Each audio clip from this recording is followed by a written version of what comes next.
எடுத்தவன் நீயே வணங்கிட வந்தோ முன் திருவடியை சேமமுறவே செய்திடுவாயே சேயன என்னை காத்திடுவாயே பாம்படை மீது படுத்தவன் நீயே பார்க்கடல் வாசன் செய்பவன் நீயே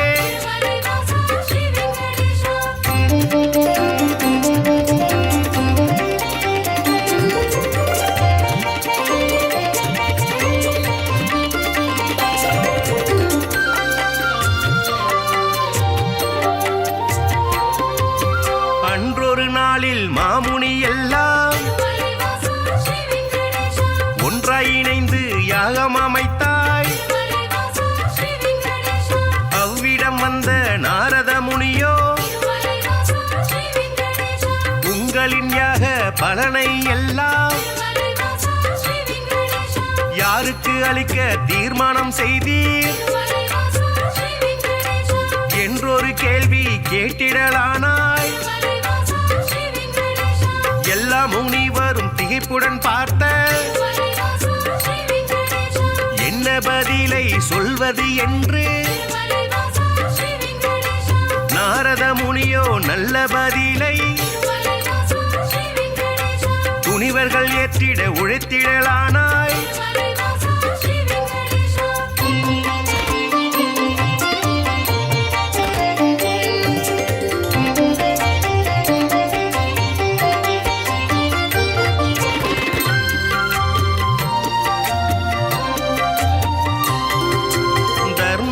ஆட்சி முடிந்ததினாலே தவறுகள் இங்கே பெருகிடலாச்சே கலியுகம் வந்து பிறந்ததினாலே கண்ணெதிர் துன்பம் நடக்குது இங்கே பொறுமையும் சலிப்பும் போனதினாலே புவியோர்க்கெல்லாம் இடர் வளராச்சே உலகினை திருத்தும் உத்தமர் யாரோ அவரை நீங்கள் அறிந்திட வேண்டும் யாகத்தின் பலனை அவரிடம் தருக என்றுரைத்தாரே நாரத பெருமான்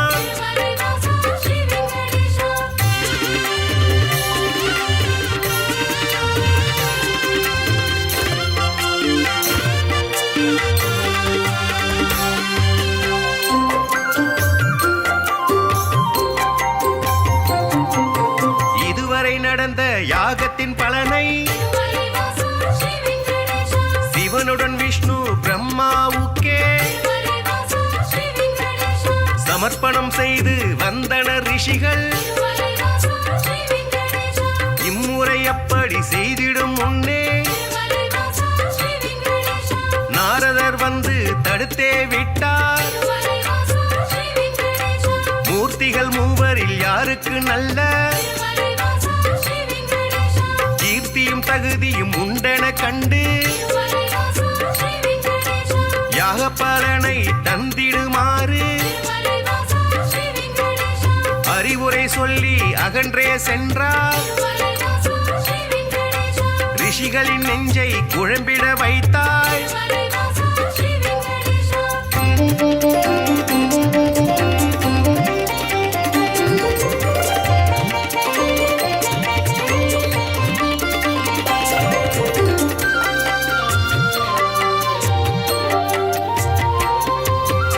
முனிவரின் கூட்டம் ஒன்று கலந்து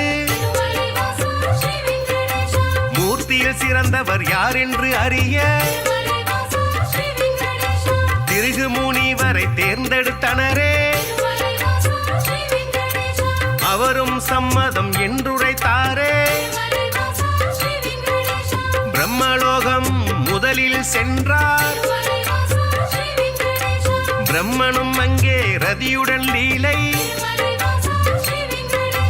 புரிவது கண்டு மாமுனி கோபம் கொண்டதினாலே சாபம் உரைத்தார் யாக தவத்தின் பலனை பெற்றிடும் தகுதி குந்தனுக்கில்லை என்றுரைத்தாரே.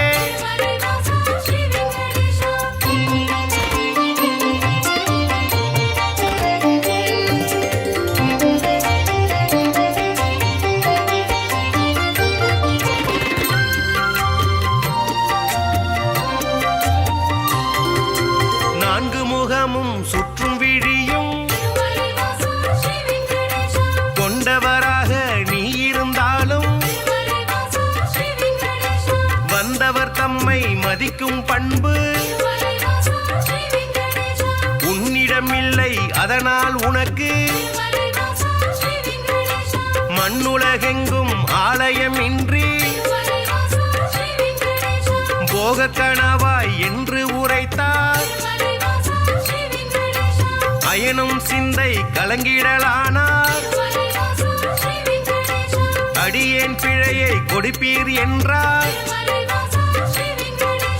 ஒரு நொடி கூட அங்கிருக்காமல்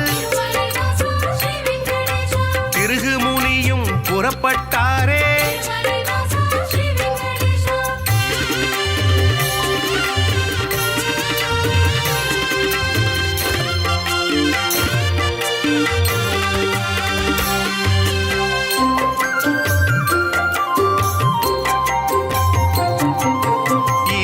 காண கைலாயலோகம்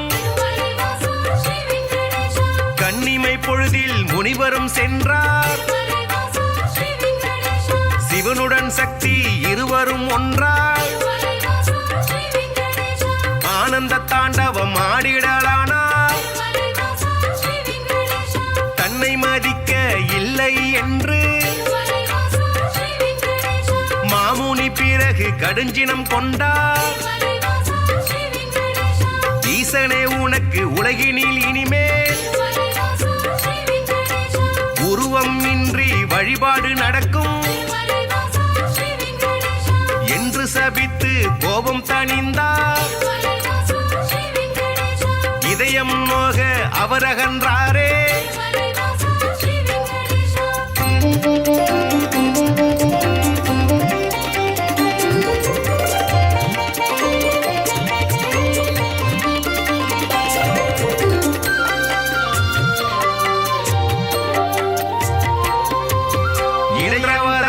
வைடாரம் ஆட ஸ்ரீதேவியோடு நாராயணனும் சிரித்து பேசி கொண்டிருந்தாரே. இதனால் முனிவர் சினமடைந்தாரே. தன்னை மதிக்க மறந்தது சரியா என்றே சொல்லி திருமால் மார்பில் எட்டி உதைத்தார் திருகு முனியே. ஏனோ அறிவை இழந்தே போனார். பார்க்கடல் வாசன் முனிவரின் காலை பத்திடலானான் பணிவிடை செய்தான்.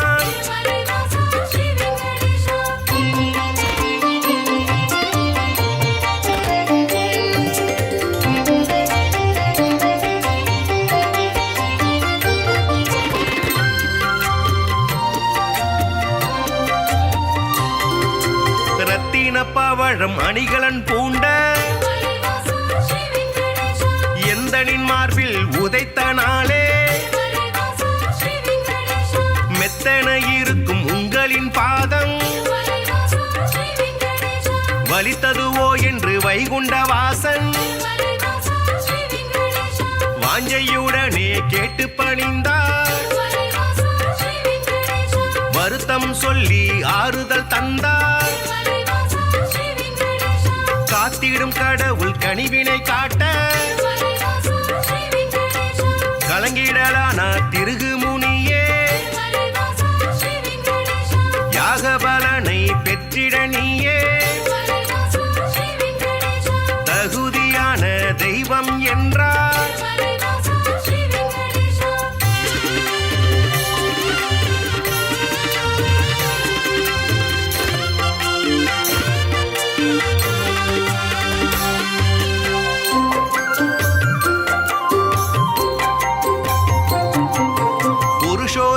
பரமசிவனின் செய்கையினாலே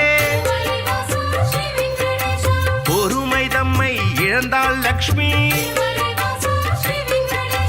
இனியோர் கணமும் உங்கள் நெஞ்சில் இருந்திட மாட்டேன் என்றே சொல்லி வைகுண்டம் விட்டு வெளியேறினாலே கொல்லாபுரத்தில் தவம் மேற்கொண்டாள். ஸ்ரீதேவி இல்லா வைகுண்டம் தன்னில் ஸ்ரீகரி விஷ்ணு வாழ்வதை விட்டு பூலோகம் தேடி வந்திடலானாள். திருமலை தன்னை வந்தடைந்தாலே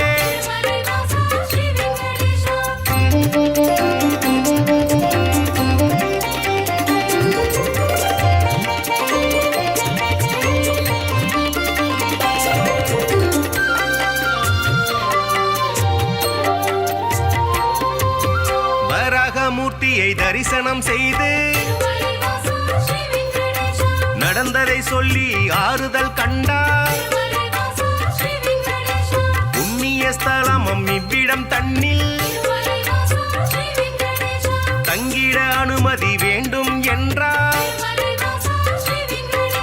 புற்றில் தங்கி நாராயணனும் கடும் தவம் ஒன்று மேற்கொண்டாரே. பூமிக்கு வந்த ஸ்ரீகரி விஷ்ணு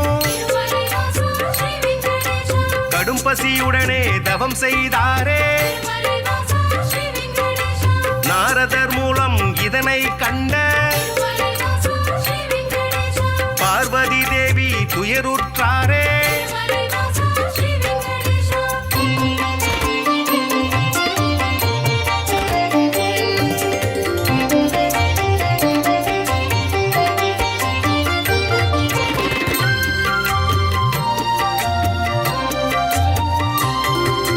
பிரம்மனும் சிவனும் பசுவுடன் கன்றார். பார்வதி தேவி இடைச்சி பெண்ணாய் பூதலம் தன்னில் தோன்றிடலானாய். சோழ நாட்டு மன்னரை கண்டு இடைச்சி உருவில் இருக்கும் சக்தி பசுவையும் கன்றையும் வாங்கிடச் சொல்லி பரிவுடன் கேட்டு பணிந்தே நின்றாள். அன்றைய நாளில் திருமலை பகுதி காடாய் மேடாய் தந்தது காட்சி. மண்ணுடன் மரங்கள் நின்றது சாட்சி.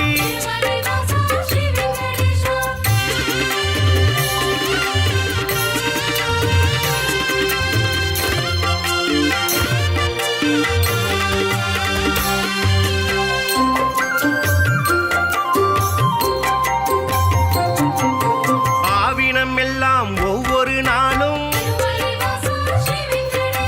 மேய்வதற்காக கூடிடும் அங்கே. பசுவுடன் கன்றாய் உருவினில் வந்த பிரம்மதேவனும் சிவபெருமானும் திருமால் தங்கிய புற்றினை கண்டு பாலை சூரந்து பசியாற்றினரே. விந்தை மிகுந்த இச்செயல் கண்டு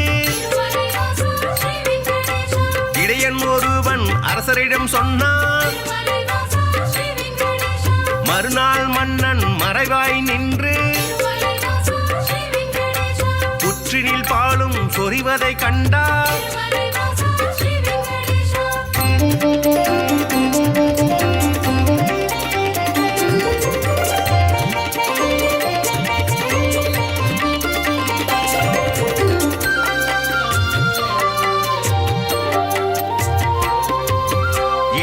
தனது கோடாரியாலே புற்றின் மீது வீசிய வேளை திருமால் தோன்றி காட்சி கொடுத்தார். கோடாரிப்பட்ட காரணத்தாலே மாலவன் தலையில் கசிந்தது ரத்தம். அதனால் இடையன் மயங்கிடலானான். மன்னன் விஷ்ணுவின் பதம் பணிந்தானே. பேயாக போவேன மாளவன் சொன்னான். சாபத்தை போக்க வழியினை கேட்டு திருமால் பாதம் தொழுதே நின்றார்.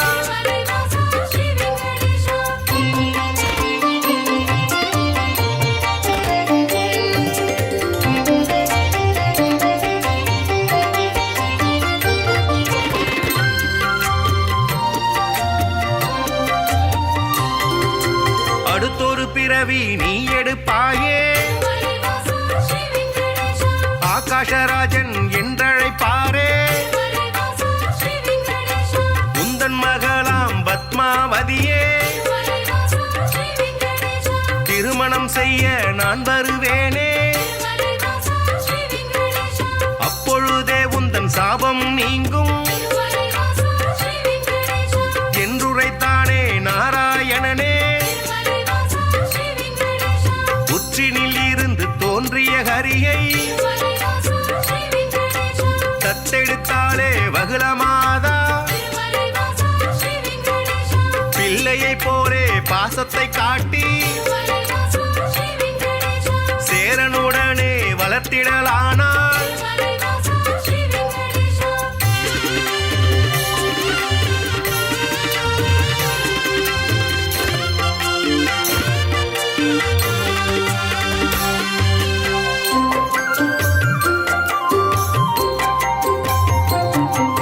ஸ்ரீனிவாசன் இரும்பெயராலே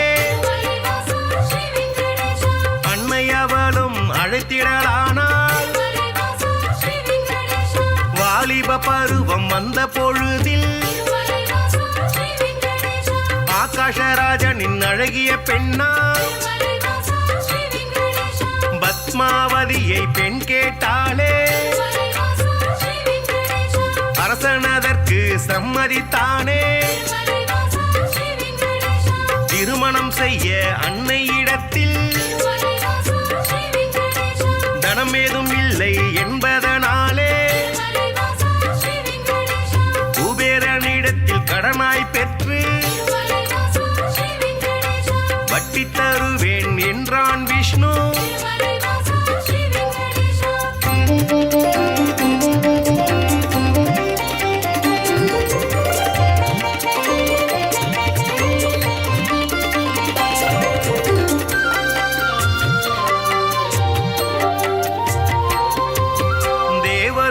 வரும் பூமழை தூவ இனிதாய் முடிந்தது கல்யாணம் தானே. அன்று முதலாய் இன்று வரையில் திருப்பதி பாலாஜி என்ற பெயரில் திருவருள் செய்து வருபவன் நீயே. தித்திக்கும் லட்டு தருபவன் நீயே. பக்தர்கள் நாளும் அன்புடன் போடும் காணிக்கையாவும் வட்டியை கட்ட உதவிடும் என்று நம்பிடுவோமே. உன் திருவடியை வணங்கிடுவோமே.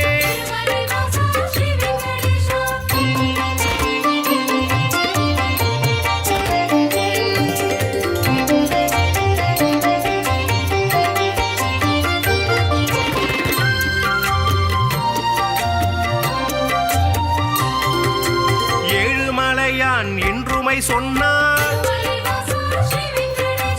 ஏற்றம் கொடுக்கும் தெய்வம் நீயே. வாழும் வரையில் உனை மறவேனே. வைகுண்டவாசன் புகழுரைப்பேனே. சூழும் இருளை போக்கிடுவாயே. சொர்க்கத்தில் நல்ல இடம் தருவாயே.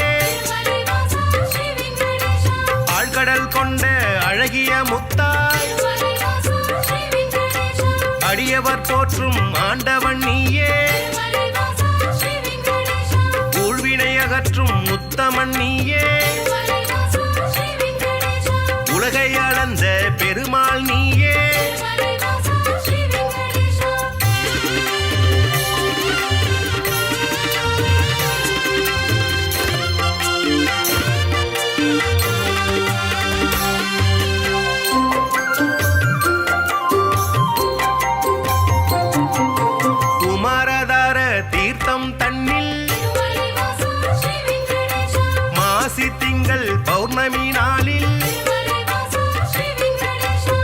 குளித்தெழுந்தாலே கோடி நன்மை,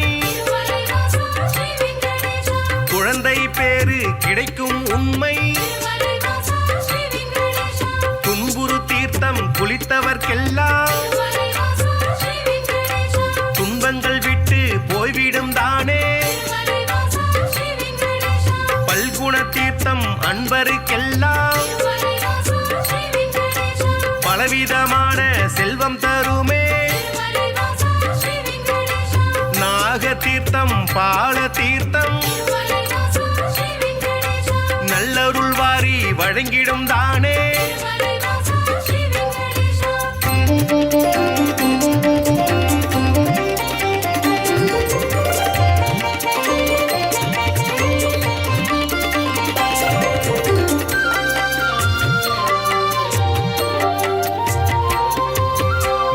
கடனை செலுத்திடுவோமே, நினைத்தது நடக்கும் நம்பிடுவோமே, பார்த்த சாரதி பெருமாள் நீயே, பக்தரை எல்லாம் காப்பவன் நீயே, வேற்றுமையில்லா வேதாச்சலனே, வேதனையாவையும் வேறறுப்பவனே, போற்றிட வந்தோம் முன் திருவடியை, புண்ணியம் வாழ்வில் தந்திடுவாயே, சாற்றிட வந்தோம் பாமாலைதானே,